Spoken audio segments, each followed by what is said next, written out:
Pourquoi tant de traductions de la Bible? Alors voilà, Cathy, j'ai assez parlé, je te laisse la parole. Merci beaucoup, Anna. Bonsoir à tout le monde. C'est un plaisir d'être avec vous ce soir. Je vois peut-être pas tout le monde, mais il y a quand même un grand nombre de visages devant moi et c'est très sympathique de vous voir. Donc, je vais parler assez simplement des choses relativement évidentes, mais c'est pour introduire ces moments en parlant de pourquoi il y a tant de versions de la Bible. C'était à peu près 26 ou 27 la dernière fois que j'ai compté, je n'ai pas refait le compte, mais il y en a disponibles actuellement. Et c'est même beaucoup par rapport à d'autres langues, même des langues principales. Donc, essayons de comprendre pourquoi en France, en particulier, il y a autant de versions. Il me semble qu'il ne faut pas avoir peur de ce nombre, de ne pas voir ça comme une difficulté, mais plutôt comme une richesse. En tout cas, c'est un peu vers cette conclusion que je vais aller. D'abord, pourquoi il y a tant de versions tient de l'histoire. Alors, la toute première traduction de la Bible en français dans l'histoire, c'est plutôt par Rachi, un commentateur juif au XIe siècle. Au Moyen-Âge, il y avait quelques traductions en français, traduites du latin et d'une qualité relativement médiocre. Les premières traductions de qualité en français datent de la période de la Réforme protestante ou bien de la Renaissance, on peut le voir comme ça. 1530, Lefebvre d'Étaples publie la première traduction fiable en français contemporain, mais traduit encore du latin. 1535, Olivetan, traduit du grec et de l'hébreu. Et cette Bible, Olivetan, a été révisée en 1707 par un certain Martin, et puis 1744 par Ostwald. Et vous pouvez trouver aujourd'hui encore disponibles des versions de Martin et des éditions de Martin et de Ostwald. J'en ai trouvé un Martin Nouveau Testament à 24 € et une traduction Ostwald. Il y en a la version originale, une version révisée de 1881, publiée par la Société biblique de France. Vous trouvez aussi des versions modernisées. En 1693 est parue une Bible de Port-Royal ou la Bible de Sassy. Elle est bien estimée par certains pour son influence sur la langue française. Vous pouvez en procurer un via les plateformes. J'ai vu une édition brochée de 2003 à 34 €. Et pour toutes ces versions, vous pouvez les trouver en ligne. Puis en 1873 jusqu'à 1880, vous avez la publication des premières versions de la Bible de Louis II, un pasteur réformé suisse, révisée en 1910. Et la version de 1910 est toujours un best-seller aujourd'hui. Et elle était la base aussi à plusieurs révisions, on en parlera. C'est pour certains protestants la référence, une édition de 1910. Vous avez également côté catholique, 1894, la Bible française de l'Abbé Crampon, première version catholique traduite directement des textes grecs et hébreux, largement disponible aujourd'hui. Donc, c'est une première raison pour pourquoi il y a tant de traductions. C'est l'influence de ces versions historiques en français. Et aussi, vous voyez, il y a des Bibles de la tradition protestante et de la tradition catholique qui reflètent un peu l'histoire de France. Et vous avez cette double filière des traductions protestantes catholiques. Et quand on arrive au XXe siècle, on ajoute aussi les traductions œcuméniques, notamment la traduction œcuménique de la Bible ou la Tob, dont le projet a commencé en 1965. Alors, pour rappel, on parle là de Bible en français. Bien sûr, vous savez tous que la Bible fut rédigée en deux langues principales, l'hébreu, le grec commun, koiné, et puis il y a quelques passages en araméen. Comment passer de ces langues originales, dont certaines ce sont aussi des langues anciennes, historiques, qui ne sont pas parlées aujourd'hui de la même manière en tout cas. Comment passer de ces langues-là en français? Et pour ne pas multiplier la distance avec ce texte original, on traduit à partir du XVIe siècle, avec la Réforme, avec la Renaissance, avec le Nouveau Testament d'Erasme, l'humanisme, tous ces mots. À partir de ce moment-là, on se discipline pour retraduire à partir de ces textes en grec, en hébreu. Donc, toutes les traductions aujourd'hui disponibles sont traduites à partir de ces langues originales, à partir de la version de l'abbé Crompon, je l'avais dit. Nous voici donc dans le XXe siècle, le XXIe aussi, et nous avons donc déjà ces versions historiques, et on commence à réviser ces versions historiques. Vous avez par exemple la nouvelle seconde révisée dite la Colombe en 1978, et puis aussi la nouvelle Bible seconde en 2002, et vous avez avec une autre maison d'édition, la seconde 21, qui révise, rafraîchit cette version plutôt protestante de Louis II. Donc, vous avez cette tendance de réviser ces textes, de dire que voilà, on a un texte historique, on va moderniser ce texte, on va reprendre les choses et on va rendre cela plus intelligible pour les gens d'aujourd'hui.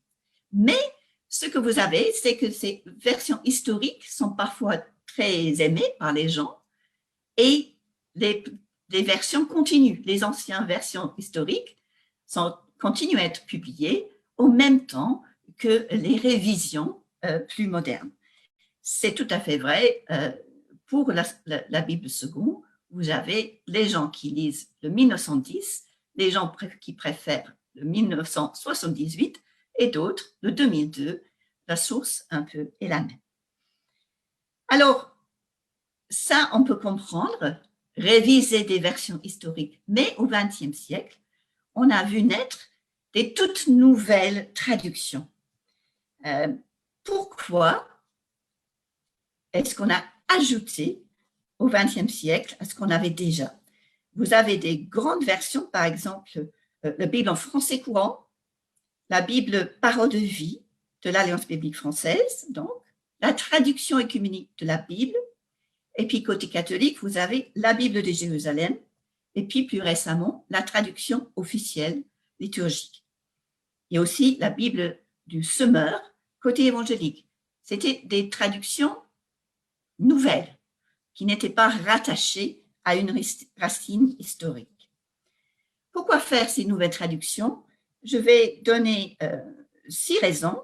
3 concernent plutôt nos connaissances bibliques, des textes bibliques à traduire, et puis 3 concernent plutôt des stratégies de traduction. Je prends ça d'un petit livre de Jean-Claude Verrecchia qui va aussi vous parler de la semaine prochaine, je pense, ou après, en tout cas pour un autre pause biblique. Pourquoi produire des nouvelles versions? D'abord, il y a des manuscrits de plus en plus nombreux, il y a une meilleure connaissance des langues anciennes et une meilleure connaissance des lieux, des coutumes bibliques. Puis, il y a ces stratégies de communication ou de traduction. Il y a toujours l'évolution de la langue française, des publics diversifiés et puis des techniques de traduction en évolution. Je dirais très peu sur l'évolution de nos connaissances, sauf pour dire que la Bible est l'objet, et notamment les divers manuscrits sont l'objet de l'étude approfondie, on peut dire scientifique, universitaire. Dans d'autres pays, plus qu'en France, peut-être, des universités d'État ont des départements entiers dédiés aux manuscrits anciens de la Bible. En France, on n'a peut-être pas beaucoup de départements d'universités d'État, mais nous avons des biblistes universitaires très forts, très bien formés, qui se trouvent dans les universités catholiques, les facultés protestantes, les centres d'études bibliques, et nous avons une bibliothèque écuménique BOSEP, la BOSEP, qui est absolument formidable. Donc, c'est pour dire que la Bible est l'objet d'étude, et ce serait, à mon sens, inenvisageable qu'on ne tienne pas compte dans les traductions de la Bible sur le marché aujourd'hui. Ce n'est pas pour dire que tout change, mais il y a des petites choses qu'on peut affiner. Un nom de lieu qui est resté obscur, un mot de vocabulaire qu'on n'a jamais pu traduire, tout d'un coup était éclairé par une découverte archéologique, un titre administratif. Ce n'est pas tout le message qui est affecté, mais souvent il y a des précisions que toutes ces études universitaires peuvent nous donner. Puis, il y a la façon de travailler au XXe siècle qui a changé un peu avec toutes les études de langue et de traduction en général. Et ces équipes doivent décider de quelle stratégie ils adoptent pour traduire. Toute traduction doit faire des choix. Est-ce qu'on privilégie la proximité avec la langue originale? Est-ce qu'on reste au plus près possible du grec et de l'hébreu dans la composition de la phrase, etc. Ou est-ce qu'on privilégie le sens et la fluidité de la langue française qu'on utilise? Et toute traduction est une sorte de choix compromis sur ces stratégies de traduction. Et on appelle la stratégie qui favorise le lecteur et la langue française l'équivalence fonctionnelle ou dynamique. Là, on privilégie la compréhension du sens dans l'original. Et vous avez, par exemple, la Bible en français courant, suivie par la Nouvelle français courant, la Bible parole de vie, la Bible semeur, et d'une certaine manière, la traduction liturgique, parce que celle-ci privilégie l'oralité et puis le rapport avec le langage de la messe. Puis vous avez l'équivalence formelle qui suit au plus près l'original, quitte à avoir parfois des phrases un peu lourdes ou maladroites en français. Nouvelle Bible seconde, la seconde 21, le top partiellement, la Louis II. La Bible d'Arabie, en particulier, la Bible de Jérusalem. C'est une question de priorité. Les traductions contemporaines combinent les deux dans des proportions variées. Vous pouvez avoir aussi un choix sur le niveau de langage. Une traduction à équivalence dynamique, mais qui vise un langage poétique. Par exemple, la Bible Bayard, qui a été publiée en 2000. Vous pouvez aussi avoir un choix d'avoir une Bible avec une traduction à équivalence dynamique pour les enfants, pour les gens pour qui le français n'est pas la langue maternelle. Parole de vie est l'exemple de ce choix. En général, les traductions à équivalence formelle visent un public informé, avec des connaissances, avec des habitudes de lecture biblique. Et les traductions à équivalence fonctionnelle ou dynamique essaient d'attirer un nouveau lectorat, les jeunes ou bien des personnes souhaitant renouveler leur lecture. Qu'est-ce que cela implique pour le lecteur? D'abord, il faut abandonner la quête pour la Bible unique, pour la traduction parfaite ou la traduction la plus fiable. Toutes les versions contemporaines sont de qualité, sont fiables, mais elles n'ont pas toutes les mêmes objectifs. Ainsi, le lecteur doit s'informer pour savoir laquelle est la mieux adaptée à son utilisation. Le lecteur veut-il simplement lire les évangiles pour faire connaissance avec un texte culturellement ou spirituellement important? Veut-il méditer le texte biblique? Veut-il l'étudier en profondeur avec des aides qui l'orientent vers les langues d'origine? Et pour les églises, la traduction, est-ce pour lire à haute voix, pour diffuser largement aux nouveaux venus, pour encourager certains dans des études plus poussées, pour faire le catéchisme? Cela veut dire aussi, pour beaucoup de chrétiens, et lecteurs de la Bible d'en avoir plus d'une traduction, plus d'une version. Pas pour les comparer constamment, mais pour les utiliser de manière différente. Et enfin, il faut toujours reconnaître pourquoi, et on attend, on a aussi, bien sûr, la version protestante des versions catholiques qui multiplie en France en tout cas le nombre de versions disponibles. Mais j'ajoute, dans le monde, on peut dire, de la traduction biblique aujourd'hui, le travail des spécialistes est toujours très transversal. Souvent, on travaille, et presque toujours maintenant, on travaille en équipe écuménique. Même pour les Bibles catholiques ou protestantes, on va trouver qu'on a travaillé avec des biblistes catholiques ou protestants de l'autre bord. C'est très important parce que ça enlève une part de subjectivité dans l'introduction, une part de conformisme aux traditions de lecture, pour revenir et toujours revenir au texte d'origine, le grec et l'hébreu, pour essayer de dire ce que ces textes-là, cette langue-là, a voulu transmettre et pour rendre plus vivant pour aujourd'hui le texte de la Bible.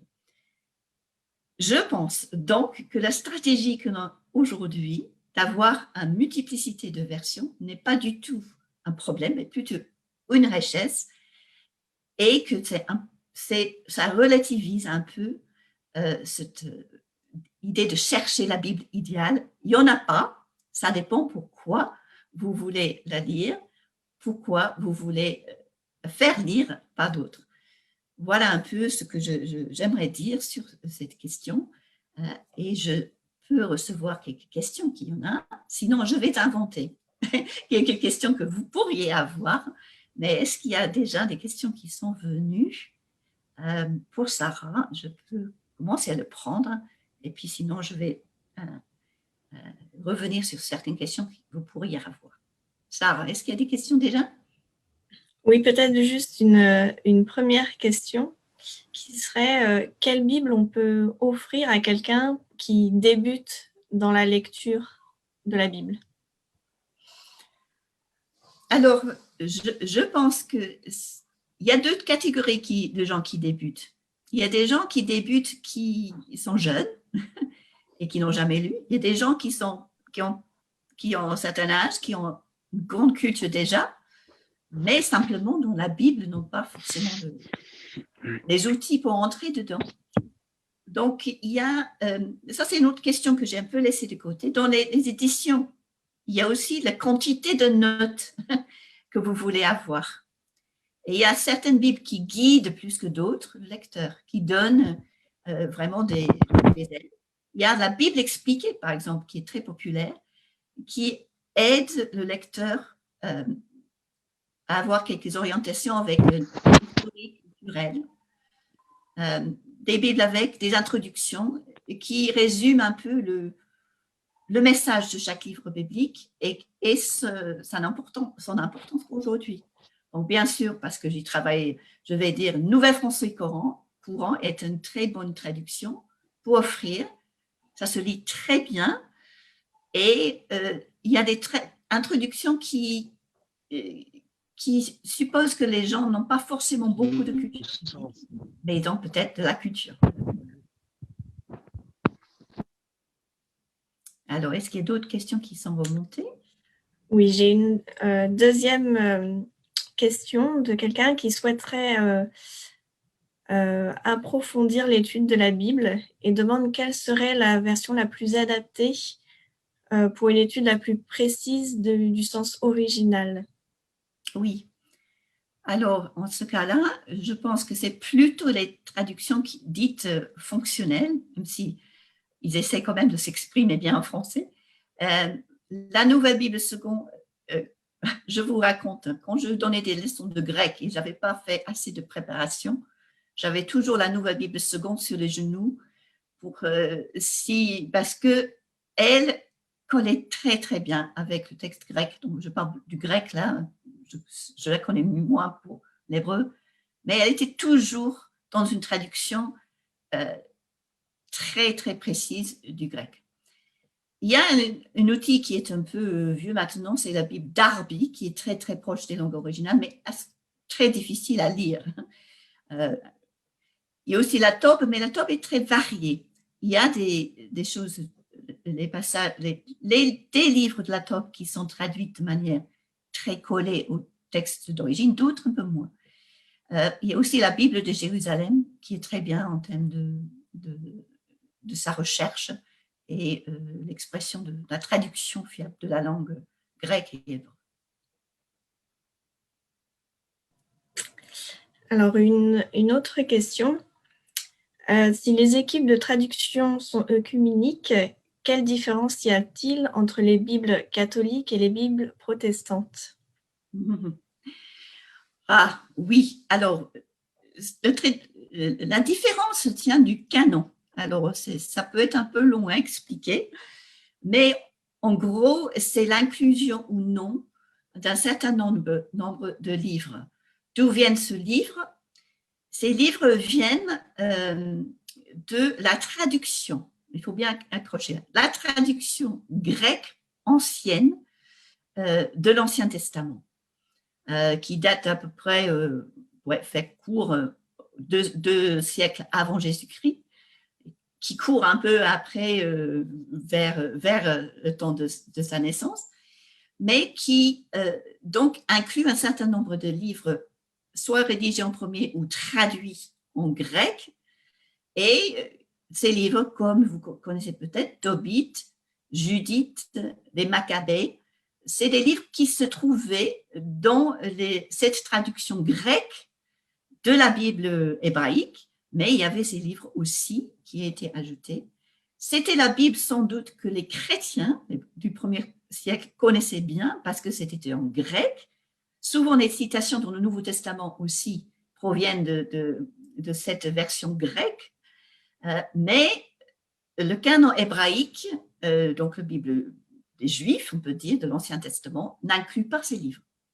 Donc voilà, les protestants ont décidé de prendre ou de suivre comme leur règle, canon des règles, uniquement les livres de la Bible hébraïque et de l'Ancien Testament. Les Bibles catholiques en général incluent ces livres dits deutérocanoniques, même s'ils reconnaissent, c'est même pas tout à fait le même statut. En tout cas, ils portent ce nom deutérocanonique, deuxième canon, pour les distinguer des autres livres bibliques. Est-ce que ça va? J'essaie d'être simple, mais c'est de ça qui tient la différence. Quand on dit une Bible catholique et une Bible protestante, c'est surtout ça, pas dans la traduction même. Une autre question autour de la Bible Chouraki. Est-ce que tu peux nous dire si c'est une bonne traduction ou non? Alors, la Bible Chouraki, d'abord, c'est pour dire que dans le passé, quasiment toutes les Bibles étaient traduites par une personne très érudite. On a parlé de l'abbé Crampon, Sassi, etc. Aujourd'hui, on tient beaucoup aux équipes pour la traduction. Alors, donc déjà, on a avec la Bible Chouraki, c'est une seule personne qui traduit toute la Bible. Alors, l'avantage, bien sûr, c'est une perspective juive et qui connaît très bien la langue hébraïque et qui, donc, donne des choses très, très intéressantes pour nous.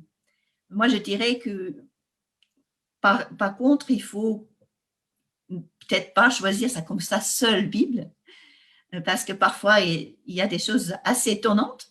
Ça nous secoue, c'est bien, mais c'est peut-être pas étudié pour être la lecture de tous les jours ou la base de tout. Voilà, je dirais. Est-ce que aussi tu pourrais nous redire un peu qu'est-ce qui explique qu'il puisse y avoir un décalage dans le sens de certains mots entre les versions? Alors peut-être par rapport au public à qui c'est destiné, mais peut-être nous réexpliquer un peu ça. Oui, il y a la question de public, il y a des questions aussi de simplement des débats. Parfois, il y a des débats sur la traduction d'un mot. Alors, il faut savoir que si vous essayez de traduire de l'anglais en français et vous mettez 2 personnes à traduire de l'anglais en français, vous n'arrivez pas au même résultat. Je ne sais pas si vous avez essayé, ce n'est pas le même résultat parce qu'il y a souvent des petites nuances. On cherche aussi souvent quelque chose qui va parler dans la culture contemporaine. Donc, parfois, ça tient aussi de ce qu'on essaie de faire. C'est-à-dire, si on met ce mot-là, ça va être très bien pour les gens d'église qui connaissent très bien un certain langage, mais les gens dehors, ils ne vont pas reconnaître ce que veut dire vraiment ce mot. Ou que dans le monde général, ce mot porte une autre signification que la signification plus religieuse qu'on peut avoir. Donc, parfois, en fonction de à qui on veut parler, on choisit un mot à un autre.